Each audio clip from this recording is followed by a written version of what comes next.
So guys welcome back to my channel. I hope आप लोग अच्छे होंगे। तो आज हम रिएक्शन देने वाले हैं खेसारी लाल यादव के नया गाना आ गया है।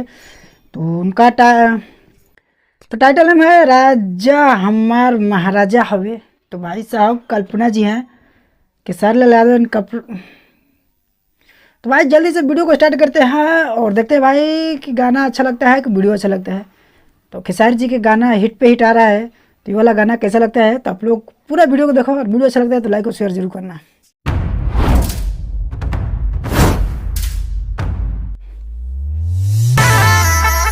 ओहो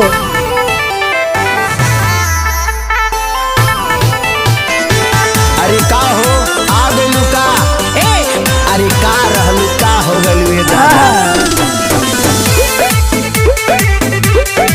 भाई डांस तो मतलब से यार रानी ऐसे छोड़ी के हमरा हनियम बनी गइले छुछुनर जैसन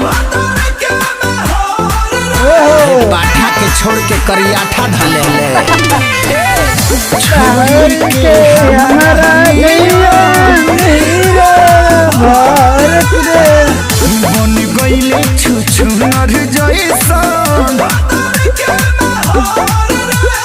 ना जइबा तो जोड़े मोरनी के लागल बाबा नरसनी मम्मी के रिया कुछ कहला तो हमारा सोना हो सिंगारावा के खाजा दिल के राजा हमार महाराजा रोटी भी खा के मिलत माजा दिल के राजा हमार दम शक्ति लागत है भाई साहब कल्पना जी का आवाज थोड़ा अलग है। गाना में शिवानी एंड शिल्पी को बुलाना चाहिए, प्रियंका चोपड़ा को बुलाना चाहिए।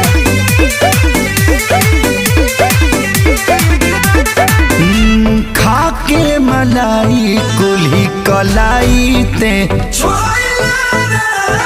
मोहलिया के सुख छोड़ी मड़ैया बाप रे अच्छा मड़ैया जुएला ना ना सुना सुना मड़ैया के मजा न देई महलिया लागे पनीर लेखा पियाज के दलिया अच्छा तो छोड़ी चली आओ आबो ते हमरा लगे अरे जइबा की ढेर बतियाइबा हां हमारा सोना हो सिंगारावा के खाजा रे राजा हमार महाराजा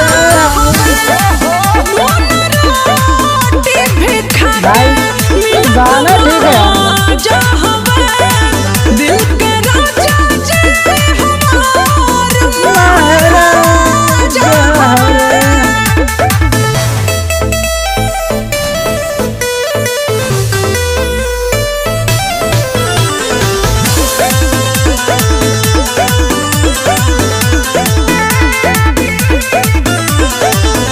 जौन माँ जली हले हमसे देई न तोर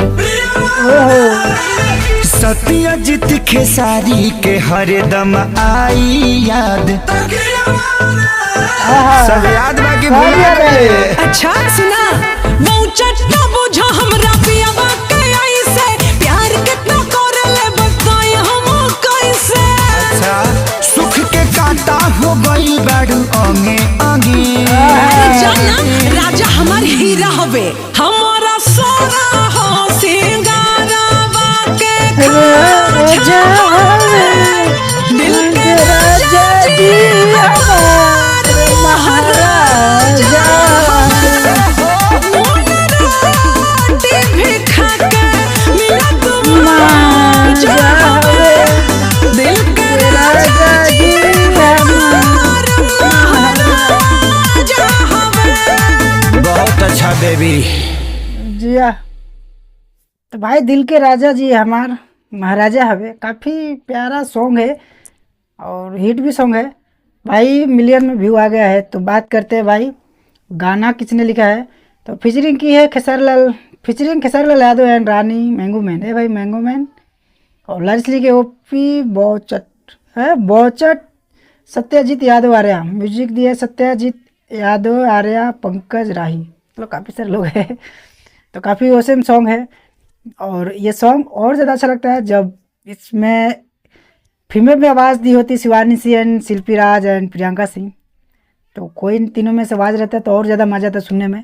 तो खैर मेरा ओपिनियन था, आप लोग का व्यू पॉइंट अलग हो सकता है। तो वीडियो भाई एकदम मज़ेदार था।